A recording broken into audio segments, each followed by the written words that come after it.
तरह तरह के पेमेंट गेटवे के मार्केट में आने के बाद अब रेलवे टिकट बुक करना काफी आसान हो गया है। अब पहले की तरह काउंटर पर जाकर लाइन लगाना ही एकमात्र विकल्प नहीं है। आज हम घर बैठे ऑनलाइन रेलवे का रिजर्वेशन कर सकते हैं या किसी एजेंट के माध्यम से बड़ी आसानी से रेलवे की ई टिकट बुक करवा सकते हैं। लेकिन सवाल यह पैदा होता है कि आखिर हम रेलवे की टिकटें बुक करते समय बस या सिनेमा हॉल की तरह अपनी मनपसंद सीट क्यों नहीं बुक कर पाते? क्या रेलवे के पास ऐसा सिस्टम नहीं है? आखिर क्या कारण है इसके पीछे? जानने के लिए वीडियो में अंत तक जरूर बने रहें। अगर आप चैनल पर नए हैं तो इस चैनल को सब्सक्राइब जरूर करें। दरअसल हम जब फैमिली या फ्रेंड्स के साथ रेलवे में ट्रेवल करना चाहते हैं तो हमें अपनी मनपसंद सीट कई बार नहीं मिलती है, क्योंकि उसमें सीट मैप शो नहीं करता। ऑनलाइन अगर बुक करते हैं तो उसमें ऑप्शन तो होते हैं लोअर, मिडिल, अपर के या फिर विंडो साइड के, लेकिन फिर भी चांस की बात होती है कि बुक करने के बाद हमें वैसी सीट मिलेगी या नहीं। दरअसल रेलवे में रिजर्वेशन कराते समय अपनी मन चाहे सीट सेलेक्ट करने का ऑप्शन न होने के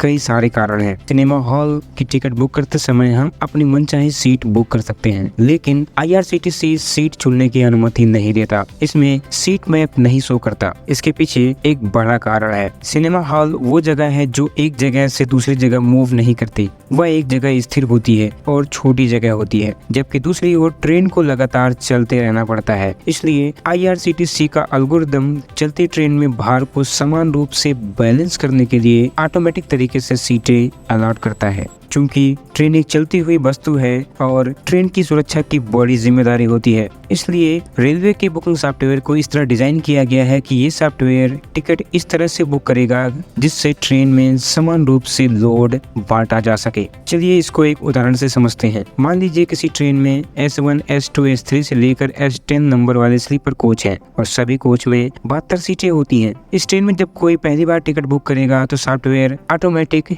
बीच वाले कोच में सीट अलॉट करेगा, जैसे कि कोच S5 में 30 से 40 के बीच की सीट मिल सकती है। IRCTC सबसे पहले लोअर बर्थ बुक करता है ताकि गुरुत्वाकर्षण का केंद्र यानी सेंटर ऑफ ग्रेविटी कम रहे। IRCTC का सॉफ्टवेयर इस तरह से काम करता है कि यात्रा के दौरान ट्रेन के सभी कोचों में यात्रियों की संख्या एक बराबर हो। ट्रेन की सीटों का अलॉटमेंट बीच की सीटों से शुरू होकर कोच के दरवाजे के पास वाले सीटों यानी 1, 2 या 71, 72 तक जाती है। इस तरह से IRCTC का सॉफ्टवेयर अपने एल्गोरिथम के जरिए ट्रेन का बैलेंस बनाए रखने में मदद करता है। आपने यह जरूर ध्यान दिया होगा कि जब आप आखिर में ट्रेन की टिकट बुक करते हैं तो आपको कोच में सीट गेट के पास वाली ही मिलती है। रेलवे लास्ट में टिकट बुक करने वालों को बर्थ नंबर 2, 3 या फिर 70 के आसपास की सीट देता है। यहाँ तक कि लास्ट में बुक करने वाले यात्रियों को ज्यादातर अपर बर्थ ही मिलती है। वहीं अगर रेलवे का सिस्टम सीट मैप शो करने लगे तो यात्री अपनी मनपसंद सीट बुक करना चाहेंगे,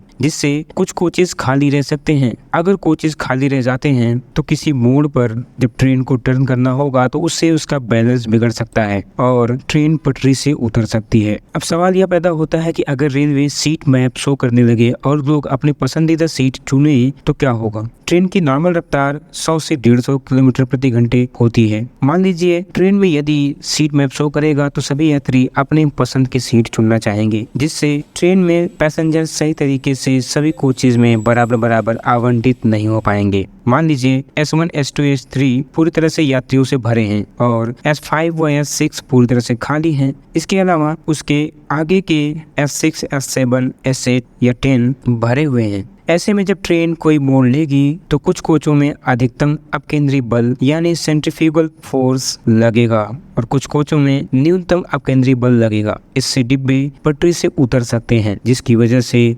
दुर्घटनाएं हो सकती हैं।